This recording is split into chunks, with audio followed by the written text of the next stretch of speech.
नेताओं की जब रैलियां होती हैं उसमें भी आपको बसों में भरकर वो तो हम लोगों को भीड़ का हिस्सा ही माना जाता है। अगर हम लोग भीड़ का हिस्सा नहीं होते तो आज तक हम लोगों को वेतन की वृद्धि की जाएगी होती। नहीं चाहिए सर, 5,000 में हमारा गुजारा नहीं चल सकता। बच्चे भी हैं, उनको भी पढ़ाना है।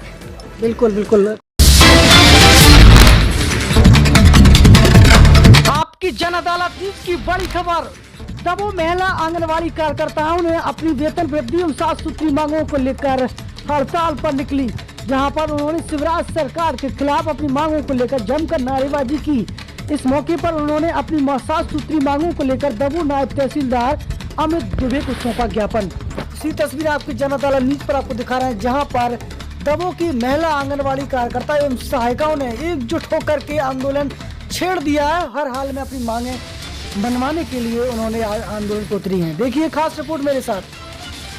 समय दबों में आंगनवाड़ी कार्यकर्ता हड़ताल पर हैं और आज दबों की नहीं बल्कि पूरे मध्य प्रदेश की आंगनवाड़ी महिलाएं हड़ताल पर हैं। और बात है मेहनत मजदूरी, क्या उनको मेहनत का मजदूरी मिल पा रही है समय पर? क्या जो शासन मजदूरी उनको देता है उस मजदूरी से उनका घर का गुजारा चल पाता है? आखिर कब तक इनको इंतजार करना होगा और इस हड़ताल का स्वरूप क्या है? अब बात करेंगे। आपकी जन अदालत न्यूज पर हमारे साथ जुड़ रही हैं। क्या नाम है आपका? अमृता चंसोलिया। क्या मांग है आपकी, क्या समस्या है? हमारी 7 सूत्रीय मांगे हैं, जिसके लिए हम जिला स्तर पे 14 तारीख को ज्ञापन देके आए थे और 15 तारीख से हम लोग हड़ताल पर हैं। उन 7 सूत्रीय मांगों में सबसे पहले नियमितीकरण 26,000 रुपए की वेतन की मांग है और जो एरियल 2018 से बढ़ाया गया था उसको भी देने के लिए मांग है हमारी। फील्ड में आप जब आप जाते हैं तो किस प्रकार की परेशानियां आप देखती हैं? फील्ड में जाने पर हम लोगों को सबसे पहले तो निम्न स्तर पे देखा जाता है। कोई भी जानकारी मांगी जाती है तो जो बाढ़वासी होते हैं उनके द्वारा इस तरीके से हम लोगों के साथ व्यवहार किया जाता है जैसे सारे काम हमारे ही लिए हों और उनके लिए कोई काम हम विशेष पे नहीं कर रहे हैं। हमारे लोगों को बहाने बना दिए जाइए, आज आएंगे कागज और कल आएंगे कागज। इन बहुत सारी समस्याओं का समाधान नहीं होता है और कभी स्कूल के लिए, कभी हॉस्पिटल के लिए, कई योजनाओं में हम लोगों को ले जा करके जबरदस्ती कार्य करने के लिए लगा दिया जाता है। चुनाव में भी आपको आपकी ड्यूटी लगाई जाती है? बिल्कुल, चुनाव में भी हमारी बराबर ड्यूटी रहती है। इस टाइम पे भी हम लोग जबकि हड़ताल पे होने के बावजूद भी अभी भी पेपर में सर्च टीम के रूप में हम लोगों को नियुक्त किया गया है। नेताओं की जब रैलियां होती हैं उसमें भी आपको बसों में भरकर वो तो हम लोगों को भीड़ का हिस्सा ही माना जाता है। अगर हम लोग भीड़ का हिस्सा नहीं होते तो आज तक हम लोगों को वेतन की वृद्धि की जाएगी होती, लेकिन अभी भी सम्मान स्वरूप दिया जाता है। अगर उनकी इच्छा होगी तो मिलेगा। जिस तरीके से हमने आपको बोला है कि 1,500 रुपए कार्यकर्ताओं के और 750 रुपए सहायिकाओं के जो बढ़ाए गए थे 18 से, उन पर रोक लगा दी गई थी। अगर वो हम लोगों के लिए कोई सम्मान होता तो हमारे लिए वो अभी तक एरियल मिलना शुरू हो गया होता। प्रतिमाह वेतन मिलता है? नहीं। कितने महीनों में आता है? कम से कम 2-2 महीने ड्यू रहता है वेतन। जी। आपको जो वेतन मिलती है आपके उस वेतन से गुजारा हो जाता है आपका? जी नहीं। तो 7 सूत्रीय आप जो मांगे आप रख रही हैं, 7 सूत्रीय क्रमशः कौन सी मांगे हुए हैं आपकी? हमारी सबसे प्रथम मांग है कि हमें नियमितीकरण किया जाए और जो हमारी 10,000 की वेतन है उसकी जगह हम लोगों को 26,000 रुपए का वेतन दिया जाए। आज टीचर का देखा जाए तो लगभग कितना वेतन होगा एक सरकारी शिक्षक का? 50,000 के समथिंग होगा और आपको लगभग 10,000 मिलता है। जी हाँ, हम लोग इतना भेदभाव? पूरा ही 10,000 मिलता है, लगभग कुछ नहीं होता है, पूरा 10,000 मिलता है। उसमें कोई भेदभाव तो वो सरकारी बताएगी ना क्या भेदभाव है। उन्हें तो हर काम के लिए सिर्फ आंगनवाड़ी कार्यकर्ताओं की याद आती है, चाहे आपका वो वोट बैंक के लिए हो या आपके स्वास्थ्य विभाग के लिए हो, आपके नगर पालिका के काम के लिए हो। एक फ्री का कर्मचारी मिला है उन्हें बहुत ही कम वेतन में। वेतन क्या सम्मान स्वरूप दिया जा रहा है। अगर वो भी नहीं देंगे तो फिर कुछ भी नहीं है। नेताओं को अपनी राजनीति चमकाना हो उसके लिए भीड़ की? बिल्कुल बिल्कुल, भीड़ का हिस्सा है हम। ये हम बात हर एक बार नहीं कई बार कहेंगे, हम लोग सिर्फ भीड़ का हिस्सा हैं। क्योंकि हम लोगों को जब किसी रैली वगैरह में बुलाया जाता है विदाउट यूनिफॉर्म, क्योंकि यूनिफॉर्म से हम लोगों की पहचान होती है। तो आपकी हड़ताल कब तक जारी रहेगी? अनिश्चितकालीन है। जब तक हमारी मांगे पूरी नहीं होती है तब तक हम लोग हड़ताल पे रहेंगे। 2023 का चुनाव आने वाला है, यदि आपकी मांगे पूरी नहीं की गई तो क्या आप चुनाव का बहिष्कार भी करने के लिए तैयार हैं? दबों में आंगनवाड़ी कार्यकर्ताओं का गुस्सा है शिवराज सरकार पर और उनकी मांगे हैं कि हर हाल में जो वेतन उनको 10,000 रुपये मिलता है वो 26,000 रुपये किया जाए और उनको एक सम्मानजनक स्थिति में देखा जाए। उनका उपयोग लगातार किया जाता रहा है, लेकिन उनको एक सम्मानजनक स्थिति है वो शायद नहीं मिल पाती है। उसकी बात करते हैं, आपका वेतन तो 5,000 रुपये, आपका गुजारा चल जाता है? नहीं सर, बच्चे भी हैं, उनका भी गुजारा नहीं हो पाता है, कभी बीमार भी पड़ जाते हैं। 5,000 से घर का गुजारा नहीं चल पाता है।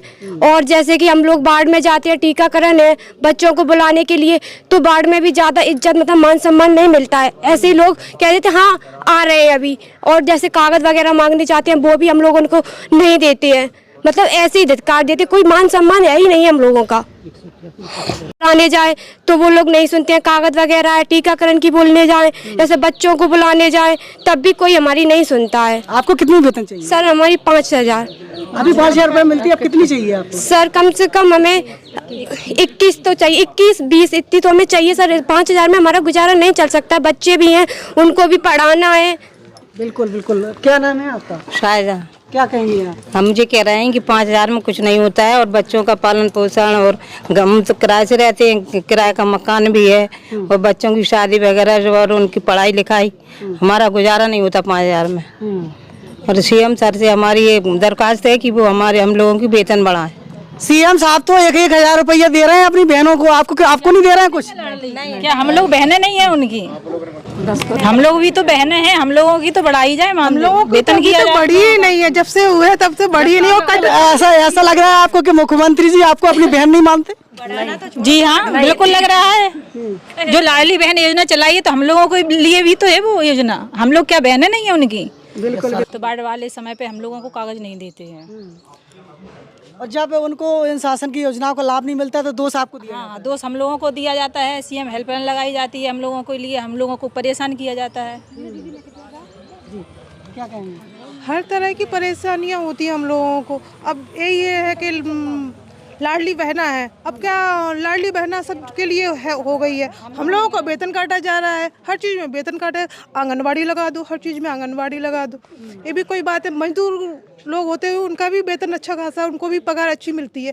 हम लोगों का भी पर डे के हिसाब से भी दिया जाए। तो मजदूरों को 300 से लगभग 500 रुपए, 700 रुपए की। हाँ, जो होती है कि इतने में क्या शासन कर सकता है? हम लोग जो 10,000 में अपने बच्चों को अदरवाइज भी करते हैं, बीमारी हम लोगों को कुछ नहीं होता है क्या?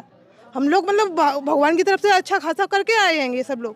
बिल्कुल सही बात है। आज मजदूरी 500 से 700 रुपए है और वेतन 10,000 रुपए है, भेदभाव है। और इनके साथ जो उनकी सहायता होती है उनकी बात करें तो उनकी वेतन तो लगभग 5,000 के समथिंग होती है।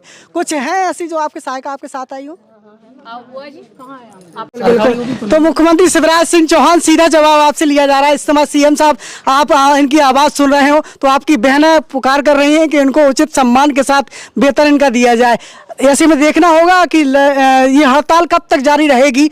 ये तो 2023 में इनको इंसाफ मिलेगा या इनका बाकआउट होगा, ये तो देखने को मिलेगा। जुड़े रहिए हमारे साथ। नमस्कार। आज स्थानीय महिला आंगनवाड़ी कार्यकर्ताओं ने ज्ञापन दिया है, क्या मांगे की? सभी महिला कार्यकर्ताओं के द्वारा वेतन बढ़ाने के लिए ज्ञापन दिया गया है आज, जो हमने ले लिया है, उसको शासन तक पहुंचाएंगे। आंगनवाड़ी कार्यकर्ता हड़ताल पर हैं, वो किसी प्रकार से आपका सहयोग करने में उन्हें बाकआउट किया है, उनके लिए क्या कहना है आपका? नहीं, ना तो हमारे कोई लिखित में उनसे सूचना है कि हम कोई हड़ताल पर हैं, ना हमारे विभाग को कोई जानकारी दी गई है। और अभी उनका काम भी नहीं है। अभी तो उनके जो आधार लिंक हैं, आधार को लिंकिंग करा जा रहा है। उनकी समग्र आईडी स्थानीय निकायों से बनती है, जनपद से और नगर पंचायत से, नगर पालिका से। तो जब उसकी आईडी वगैरह सही हो जाएगी तब उनकी आवश्यकता पड़ेगी उनके फॉर्म भरवाने के लिए, ठीक है। और उनकी हड़ताल होगी होगी तो हमें इसकी कोई जानकारी नहीं है, ना ही हमने उनको बुलवाया है। जुड़े रहिए आपकी जनता दल के साथ। शासन प्रशासन जुड़ी हर अपडेट आप तक पहुंचाते रहेंगे। नमस्कार। फिर भी आपके कोई सवाल है नीचे कमेंट बॉक्स में हमें लिख सकते हैं। सदस्य हैं तो चैनल को सब्सक्राइब करें और चैनल को लाइक करें, वीडियो को शेयर करें और घंटी दबाना ना भूलें। यदि आप घंटी नहीं दबाएंगे तो खबरों का नोटिफिकेशन आप तक नहीं पहुंचेगा। जुड़े रहिए आपकी जनता दल के साथ। नमस्कार। Evergreen colours India private limited, रंग है तो जीवन है।